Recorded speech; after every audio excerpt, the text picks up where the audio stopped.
Assalamu alaikum dear students. I am Mirza Naveed Beg and I am also teaching integral Cauchy integral theorem. I am teaching you complex analysis in second semester. First of all, I will just teach you singular points and pole. It is a main part of this theorems and components.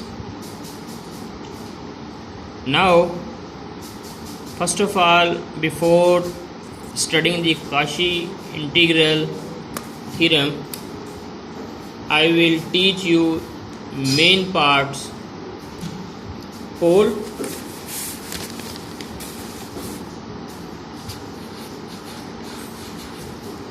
singular points,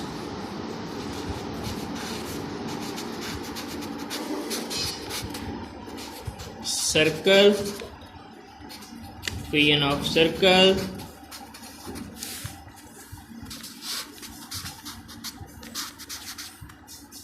and after that I will teach you where we apply the Cauchy integral theorem and Cauchy integral formula.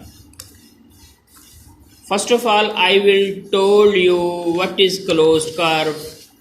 Closed curve may be these types: it rectangle, it square, and circle.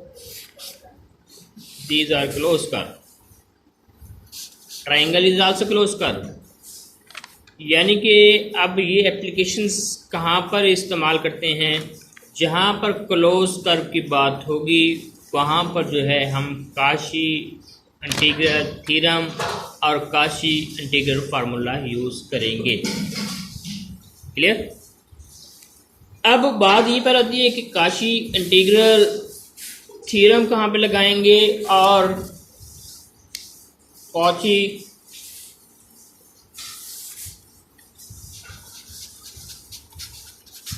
Integral formula कहाँ पर लगाएंगे। इन बातों को समझने के लिए हमें सबसे पहले क्या करना पड़ेगा कि हमें क्लोज कर्व के बारे में पता करना पड़ेगा। क्लोज कर्व क्या होती है,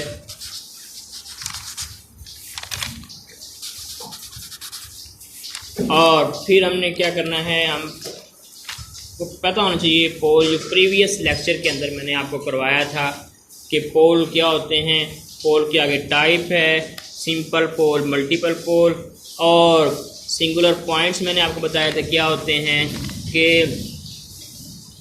कोई भी फंक्शन जिस पर डिनोमिनेटर को ज़ीरो का बराबर रखने से जो जवाब है हमारे पास वो नंबर आ जाए, जिससे पूरा फंक्शन जो है अनडिफाइन हो जाए, हम कहते हैं ये सिंगुलर पॉइंट्स है। इक्वेशन ऑफ सर्कल या equation of circle, there is different pronunciation of the circle and also equations, so you can also speak equation and equation. तो अब जो है हम क्या करेंगे, z माइनस जी नॉट हमारे पास दिया हुआ है, z minus z naught mod equal to r। अब जो है आपने ये मॉड के अंदर जो चीज़ है इसको क्या करना है, ज़ीरो के बराबर रखना है, तो z equal to z naught आ गया। z naught is the centre of this circle and r is the radius of this circle and this figure will become this type.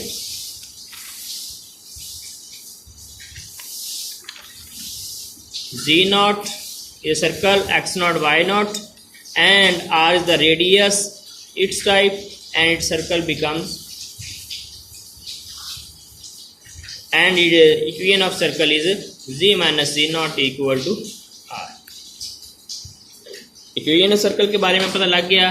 तो अब जो है सिंगुलर पॉइंट के बारे में हल्का सा आपको ब्रीफ कर देते हैं ताकि आपका रिवाइज हो जाए। ये देखें, ये हमारे पास दिया हुआ functions f of z is equal to z over z minus one z minus two whole square. And अब क्या करेंगे, डिनोमिनेटर को हमने ज़ीरो के बराबर रखा, अब जो है माइनस वन जाके ज़ीरो हो जाएगा, ये वन हमारा सिंगुलर पॉइंट आ गया। सिंगुलर पॉइंट वो पॉइंट जिस पर फंक्शन पूरा का पूरा अनडिफाइन हो जाए, that is called singular point. It is a types, it is a type. There are different types of singular points. Now I already taught you all essential singular points, and similarly and so on continue. I taught you in previous lecture. Please be careful. And z minus 2 whole square is equal to, ये power क्या है 2 है, इसका मतलब हमारे पास जो है जो सिंगुलर पॉइंट एट 2 पर 2 टाइम्स आएंगे। ठीक है, अब हमारे पास यानी कहने का मकसद क्या है, सिंगुलर पॉइंट्स वो पॉइंट्स होता है जिस पर पूरा का पूरा फंक्शन अनडिफाइंड हो जाए, that is called the singular points. अब हमारे ये पोल बनेंगे टोटल, ये z माइनस वन हमारा एक पोल आ गया, z माइनस टू हमारा दूसरा हमारे पास पोल आ गया, लेकिन ये मल्टीपल पोल है और ये सिंपल पोल है। ये मल्टीपल पोल आपको बताया थे कि पावर अगर एक से ज़्यादा हो it is called the multiple pole, अगर इसकी पावर वन हो it is a simple pole. यानी कि z minus one is a simple pole at z equal to one, and z minus two is multiple pole at z equal to two. यानी कि one और two is a singular point of this function. यानी कि Cauchy integral formula को समझने के लिए, Cauchy integral theorem को समझने के लिए आपको चार बातों पर केयर करनी पड़ती है। वो केयर आप क्या है कि पोल का पता होना चाहिए, सिंगुलर पॉइंट का पता होना चाहिए, इक्वेशन ऑफ सर्कल का पता होना चाहिए, और उसके बाद जो है क्लोज कर्व आपको बताया कि it may be circle, it may be triangle, it may be rectangle, it am close curve and irregular shape which are close is called the close curve. Boundary area ये हमारे पास closed है, हमारे पास हर चीज़ का ये close curve का। अब हमारे पास बात ये पहले होती है कि अगर पॉइंट जो है हमारे पास अंदर लाई कर जाए तब क्या लगाएंगे, अगर पॉइंट बाहर लाई कर जाए तब क्या लगाएंगे। It is application of the Cauchy integral formula and Cauchy integral theorem. Cauchy integral theorem क्या है, कहाँ पर लगते हैं, कॉची इंटीग्रल फार्मूला कहाँ पर लगते हैं, उसके बारे में अब डिस्कस कर रहा हूँ कि कॉची इंटीग्रल थ्योरम कब लगता है। कभी हमारे पास कोई फंक्शन दिया है एफ ऑफ जी, यहाँ पे देखें डेफिनेशन को फॉलो करें। If a function f of z is analytic and its derivative f prime of z is continuous at all point inside and on a simple closed curve. I am highlighting this point which is most important. वो कहता है कि हमारे पास जो close curve है उसके हर point पर जो है फंक्शन जो है एनालिटिक होगा, डिफाइंड होगा, then we can use Cauchy integral theorem. अगर तो हमारे पास क्या है कि हर पॉइंट जो है, हर पॉइंट पर जो है क्या है वो डिफाइंड वैल्यू दे रहा है, किसी कोई भी पॉइंट नहीं मिला, कोई सिंगुलर पॉइंट नहीं मिला जिससे जो है फंक्शन हमारा अनडिफाइंड हो जाए, तो हम जो है कॉची इंटीग्रल थ्योरम इस्तेमाल करते हैं। कॉची इंटीग्रल क्या है कि integral of this function is equal to close curve when singular point is outside. जब सिंगुलर पॉइंट्स आउटसाइड आ जाए तो हमने जस्ट क्या करना है, close curve integral f of z d c equal to 0। Integral close curve, ये c denote कर रहा है क्लोज कर्व को, f of z d c equal to 0। Here is close curve. अब कह रहा है कि ना तो इसके अंदर लाई करना चाहिए सिंगुलर पॉइंट्स और ना इसकी बाउंड्री पर लाई करना चाहिए।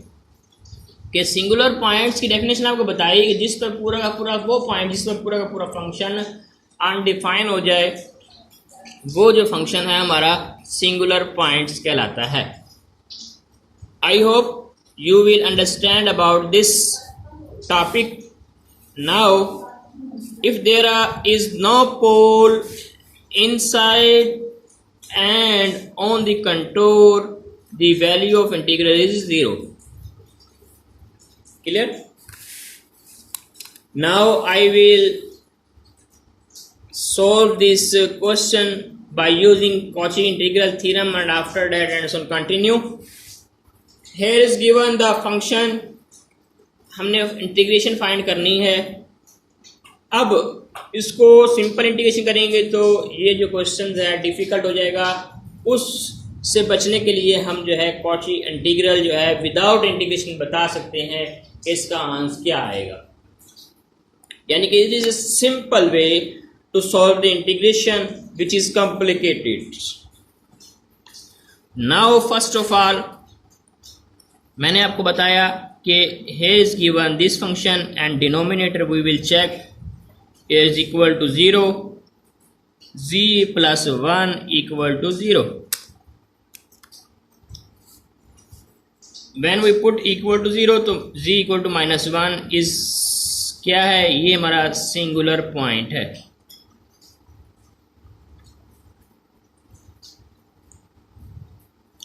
ये हमारा सिंगुलर पॉइंट आ गया. एक स्टेप सिंगुलर पॉइंट कैसे निकाला, हमने ये डिनोमिनेटर को 0 के बराबर रखकर हमने सिंगुलर पॉइंट निकाला. दूसरी हमारे पास क्या है, ये हमारा क्या है इक्वेशन ऑफ सर्कल. कैसे पता चला इक्वेशन ऑफ सर्कल है, यहाँ पे उसने कहा सी इज द सर्कल. अब इसका मतलब क्लोज कर्व, जितनी भी क्लोज कर्व हैं उस पर ही जो है Cauchy integral theorem and Cauchy integral formula use किया जाता है. इसके अलावा जो है हम ओपन जो हमारे पास कर्व है, क्लो ओपन है, उस पर हम जो है ये दोनों कॉची इंटीग्रल थ्योरम और Cauchy integral formula can not be use in this open and close open पर नहीं लगा सकते. अब क्लो ओपन का आपको पता होगा, ओपन कर्व को भी पता होगा, तो मैं जो है मजीद नेक्स्ट नहीं बताऊंगा. तो z equal to z mod equal to 1/2. आप जो मॉड के अंदर जो है उसको 0 के बराबर रख लें. क्लियर? इसका मतलब क्या है, x plus iota y 0 plus 0 iota. It is the centre of circle. ये हमारे पास और ये हमारा रेडियस आ गया. It's mean r equal to 1/2 आ गया. अब इसकी फिगर हम बनाएंगे. बच्चे परेशान होते हैं फिगर किस तरीके से बनेगी. ताई simple. First of all we will draw x axis and y axis.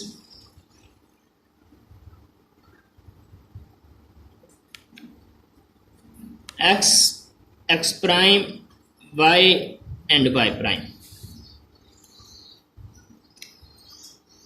1 हम इसको 1 इसके रख लेते हैं. 2 स्मॉल स्क्वायर आप यूनिट ड्रा कर सकते हैं. फिर 2 small square along x axis. 2 small square along x axis. 2 small square along equal to 1 unit equal to 1 unit. यानी कि जो हमारे पास 2 स्मॉल स्क्वायर हैं वो 1 यूनिट के बराबर है. Clear?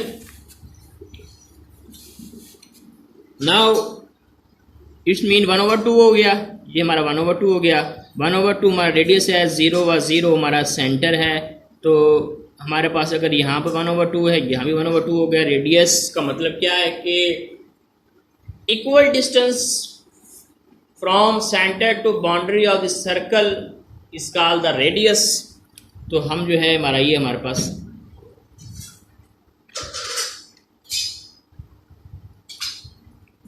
Circle uh.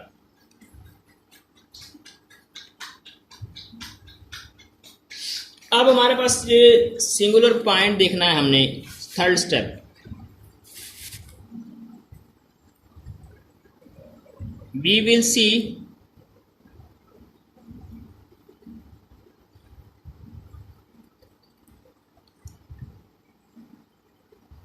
where lie singular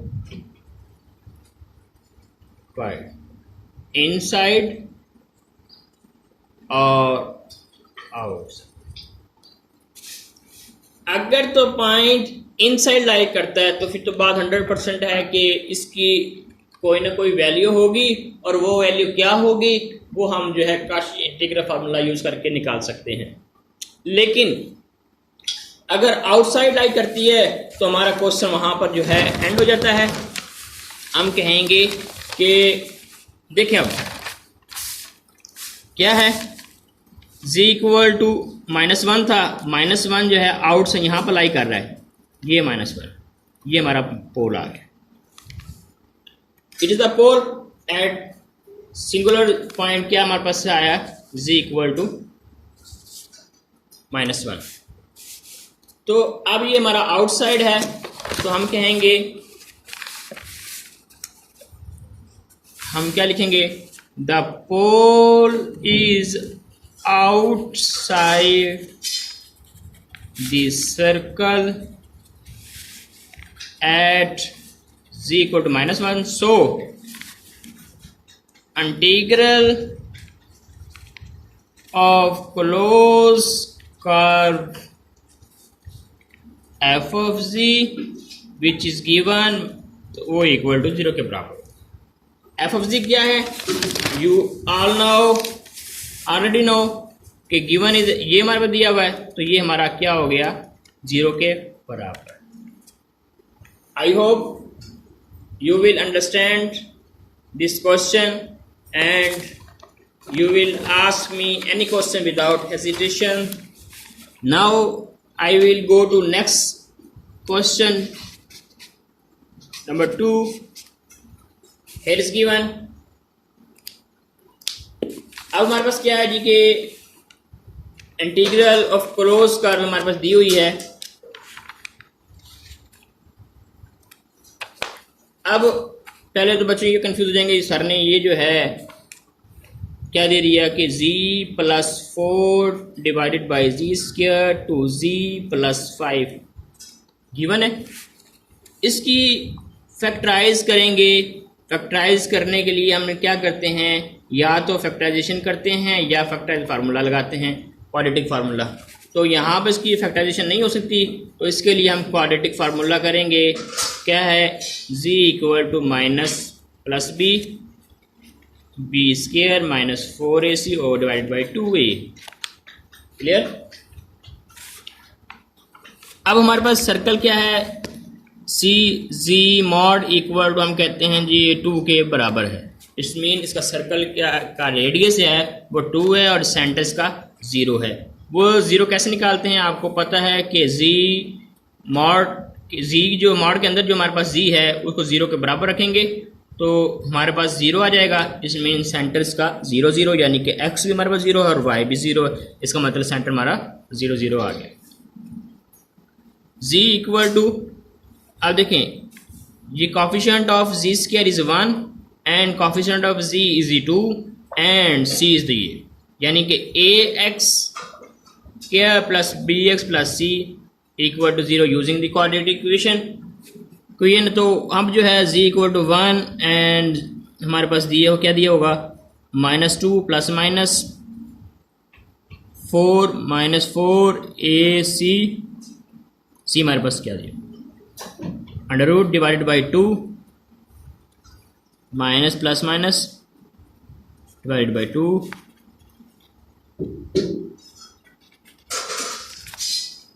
minus square √ है, तो √ है तो हमारे पास -1 का √ जो है वो आयोटा के बराबर होता है। तो होल 2 कॉमन लेने के बाद माइनस प्लस माइनस 2 होता है।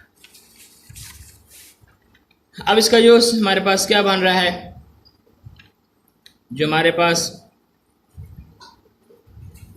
ये हमारे पास आ गया। अब हमारा इसका सिंगुलर पॉइंट हमारे पास क्या बन रहा है, -1 प्लस 2 आयोटा, ठीक है। अब जो है हमने सर्कल को ड्रा करना है।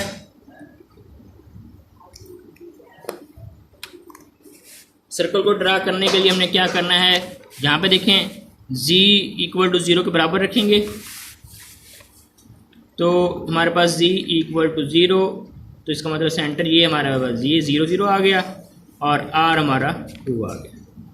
तो अब हमने क्या करना है, यहाँ पर जो है अब हमने कहते हैं कि one small square equal to 1 unit के बराबर है और दूसरा जो है 2 हो गया, ये 1 हो गया, ये 2 हो गया, 1 है और ये 2 1 और ये 2। मैंने जो है 1 स्मॉल स्क्वायर 1 यूनिट के बराबर रख दिया और ये जो है हमने एक्स एक्सिस और वाई एक्सिस पर जो है यूनिट ड्रा कर दिए। सेंटर हमारे पास क्या था, 0 का 0, ये हमारा सेंटर आ गया और 2 हमारा रेडियस आ गया। तो radius shorter distance between from centre to boundary, तो ये हमारे पास क्या आ गया,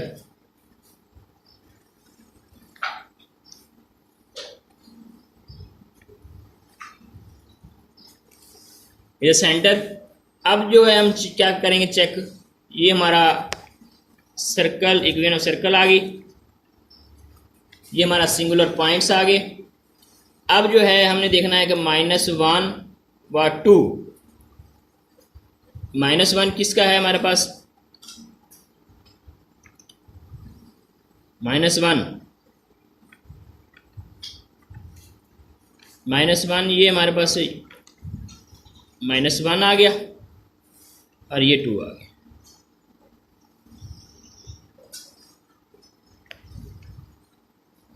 इधर आ गया, it is outside because x axis का हमारे पास -1 है और y का 2 है। सिमिलरली -1 -2, नेक्स्ट हमारे पास वो हमारे पास -1 इधर आ गया और ये -2 इधर आ गया। It is also outside. जब ये आउटसाइड है तो आपको पता है काशी इंटीग्रल थ्योरम इस्तेमाल करते हैं। तो अब जब आउटसाइड होता है तो हम कहते हैं कि इसका जो आंस है विदाउट इंटीग्रेशन z² + 2z + 5 = 0 के बराबर। Clear? Now I will go to next example. Here are some questions.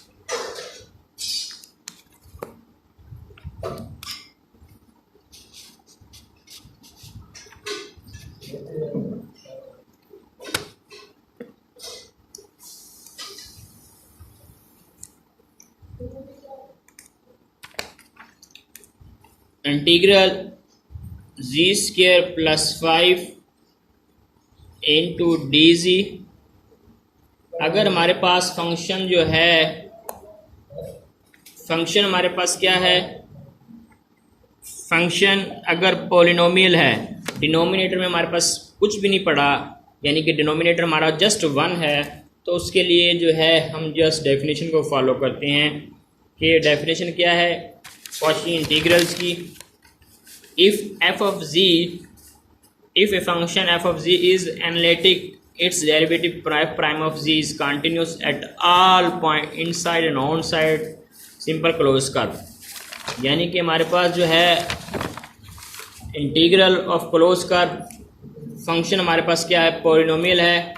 आपको पता है कि f of z हमारे पास क्या है, z² + 5 इज अ पॉलिनोमियल। अब पॉलिनोमियल का आपको पता होना चाहिए जिसमें ऑल वेरिएबल्स की पावर पॉजिटिव इंटीजर हो या होल नंबर हो, तो वो हमारे पॉलिनोमियल्स होते हैं। और जितने पॉलिनोमियल्स होते हैं वो एनालिटिक होते हैं। जब एनालिटिक है तो इसका मतलब CR इक्वेशन को सेटिस्फाई करते हैं। जब CR इक्वेशन को सेटिस्फाई करते हैं तो हमारा जो है, तो ईच पॉइंट पर जो है पॉलिनोमियल जो है डिफाइंड है। कोई ऐसा पॉइंट नहीं है जिस पर वो अनडिफाइन हो जाए, यानी कि यहाँ पर हमें कोई ऐसा पॉइंट नहीं मिला जिस पर वो सिंगुलर पॉइंट्स अनडिफाइंड हो या सिंगुलर पॉइंट्स हम फाइंड किया हो सिंगुलर पॉइंट अगर फाइंड करेंगे फिर हम बताएंगे कि इनसाइड है या आउटसाइड है। तो फिर जो है हम आउटसाइड होगा तो हम डायरेक्ट 0 लिख देंगे, अगर इनसाइड होगा तो कोई ना कोई वैल्यूज़ आएगी। वो जो वैल्यूज़ आती है वो हमारी कॉची इंटीग्रल फार्मूले के ज़रिए आती है।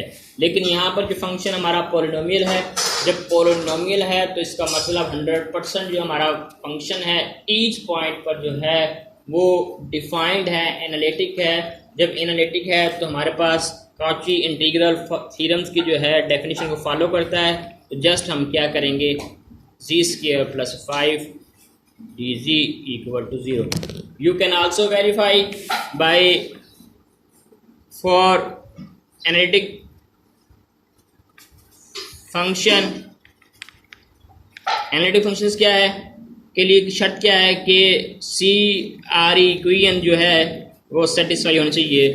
ux = vy and uy = -vx। It is the Cauchy integral Cauchy Riemann equation हमारे पास आ गए। ये किसके लिए है, ये हमने साबित करते हैं कि एनालिटिक फंक्शन है या नहीं है।